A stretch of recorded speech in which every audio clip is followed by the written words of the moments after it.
Lire Magazine Littéraire présente Portrait, le podcast qui retrace la vie des grands noms de la littérature. Épisode 7, Stendhal, tambour battant.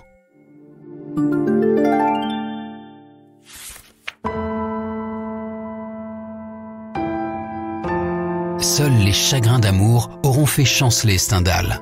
Pour le reste, il manifeste, durant toute son existence, une inépuisable énergie et un esprit aventureux, résolu dès son plus jeune âge à ne jamais laisser entamer son indépendance. À Grenoble, la famille Belle jouissait de la considération générale. Le père, chérubin, avocat au Parlement, nourrissait des prétentions à accéder à la noblesse. Le grand-père maternel, le docteur Gagnon, unanimement respecté par sa culture humaniste et son dévouement à toutes les initiatives d'intérêt public, incarnait la bourgeoisie des Lumières. Derrière cette façade flatteuse, c'était l'enfer. Du moins, est-ce le scénario que, dans Vie de Henri Brulard, Stendhal a orchestré. Un enfant malheureux, seul contre tous, se bat héroïquement pour ne pas succomber à la persécution des adultes coalisés. À partir du jour en trop où le temps pour lui a débordé, le fatal 23 novembre où sa mère adorée l'abandonne, Henri, l'orphelin de 7 ans, met en scène un implacable combat. C'est la lutte des exigences de la vie contre les puissances mortifères. Ses parents sont monarchiques et religieux, il sera républicain et libre penseur. Lorsqu'il entre à 13 ans à l'école centrale de l'Isère, il découvre que différence engendre haine. Ce sera la tâche de toute une existence que de trouver les moyens d'aménager la survie de l'individu HB. Il se voue aux mathématiques, dont la rigueur le charme, parce qu'elle rend impossible le vague et l'hypocrisie, ces deux bêtes d'aversion. De plus, elles lui fourniront un prétexte pour quitter une ville qu'il déteste, dont le souvenir 40 ans plus tard lui donnera encore la nausée comme une abominable indigestion. Paris, hélas, est plat, dans tous les sens du terme. N'est-ce que ça ? Monté à la capitale comme un futur héros balsacien, Henri tombe de haut. Son puissant cousin, Pierre Daru, l'installe à un bureau du ministère de la Guerre, où il s'étiole désespérément. C'est le coup de vent de l'histoire qui va le sortir brusquement du marasme. À 17 ans, Henri franchit les Alpes derrière Bonaparte pour délivrer l'Italie de l'Autriche. C'est lui-même qu'il délivre, dans cette découverte éblouie du pays entre tous bénis, d'où il avait inventé que sa mère était originaire. Cette émancipation est aussi un retour dans des bras amoureux. Milan, anti-Paris, lui apporte tout ce dont il n'avait pas osé rêver. La musique, la peinture, la beauté des paysages et des femmes. Jusque sur sa pierre tombale, Stendhal se revendiquera milanaise. Il démissionne de l'armée et revient à Paris. Dès l'âge de raison, il axe son plan, être le Molière du 19e siècle. Il lui faudra avoir dépassé la quarantaine pour admettre qu'il s'est fourvoyé en misant d'emblée sur le théâtre et passer au roman comme désormais au genre le plus apte à dire la modernité. Henri se lance alors dans des travaux systématiques destinés à lui donner le socle nécessaire de connaissances et à le munir d'outils indispensables. Lecture, notes, chasse aux idées, tenue d'un journal. Il vit d'amour et d'eau fraîche avec la comédienne Mélanie Gilbert, qu'il suit à Marseille. Il y travaille chez un négociant, mais il habite au coin de la rue Paradis. Ceci console de cela. La parenthèse phocéenne se referme vite. Henri comprend qu'il est dans une impasse et qu'il doit renouer avec les puissants Daru avant de se remettre en selle. Le voilà pris en croupe, modestement, par l'épopée impériale. En 1806, il est à Brunswick. Il participe à la campagne d'Autriche, réside à Vienne en 1809. Malgré son mépris pour les traîneurs de sabre et sa lucidité à l'égard de l'empereur qui a volé la liberté, il demeurera obstinément fidèle au grand homme, qu'il a servi avec un zèle indiscutable et compétence. En 1810, de retour à Paris, il mène grand train. Chevaux, cabriolets, cochers, il est nommé auditeur au Conseil d'État. Belle est le seul écrivain qui ait participé à l'expédition de Russie et vécu la terrible retraite. Aussi, contrairement à beaucoup de ses confrères qui n'y étaient pas, mais en ont abondamment parlé, il n'en a presque rien dit. Avec le retour des Bourbons, on entre dans une ère de glaciation historique qui signifie pour lui la fin de sa carrière et l'appauvrissement. Seul refuge, Milan. Dans les cercles éclairés de Milan, il n'est alors bruit que de romanticisme pour ou contre. Henri a choisi son camp. Il dévore l'Hindenburg Review où il trouve les principes qui l'aideront à définir les traits d'un beau en phase avec les aspirations du présent. Pour publier Rome, Naples et Florence en 1817, il adopte son pseudonyme sur lequel il ne s'est jamais expliqué. Les impressions de voyage seront toujours pour lui une occasion de dénonciation ou d'attaque politique, plus ou moins sournoise. La Restauration en France, l'absolutisme en Italie lui inspirent des traits assassins. C'est aussi dans cette perspective de protestation contre l'état de choses prévalant en Europe, grâce si l'on peut dire à la Sainte Alliance, qu'il entreprend, sans en venir à bout, des mémoires sur Napoléon visant à rectifier les caricatures. Au printemps 1818, Mathilde Dambowski entre dans sa vie. Il se trouvait en sympathie d'idées, elle s'activait dans la militance libérale.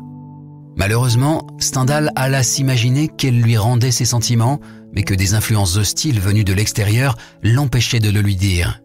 Il semble en fait qu'elle ne l'ait jamais aimé. Le plus grand amour de Stendhal s'est révélé être une fiction. Il regagne Paris, il touche le fond et songe au suicide. Les souvenirs d'égotisme seront la chronique de sa longue résilience. Il collabore à la presse d'outre-Manche avec des analyses de la situation en France et des comptes rendus des nouveautés de librairie. Mais c'est en rédigeant De l'amour qu'il entreprend la thérapie décisive.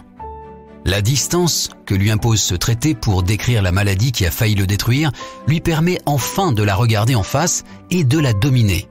Ayant repris intérêt au monde, il ferraille avec entrain contre ceux qu'on appellera bientôt les perruques dans ses deux pamphlets Racine et Shakespeare en 1823 et 1825. Il plaide pour un renouveau du théâtre par le drame historique en prose qui en finirait une fois pour toutes avec la queue de Racine, c'est-à-dire ses imitateurs de plus en plus décolorés. À 44 ans, en 1827, Stendhal aborde les rivages du roman avec Armance, œuvre sublime qui déconcerte les lecteurs. On l'accuse de décrire un milieu qu'il ne connaît pas, l'aristocratie. Et surtout, on ne comprend goutte au malaise existentiel du héros. Depuis les éditions successives de Rome, Naples et Florence, sans cesse augmentées, Stendhal était devenu le spécialiste français de l'Italie. Il confirme ce statut en 1829 avec Promenade dans Rome, ouvrage qui se veut guide à consulter in situ, riche d'informations sur l'histoire et les monuments, mais traversé d'une subjectivité revendiquée.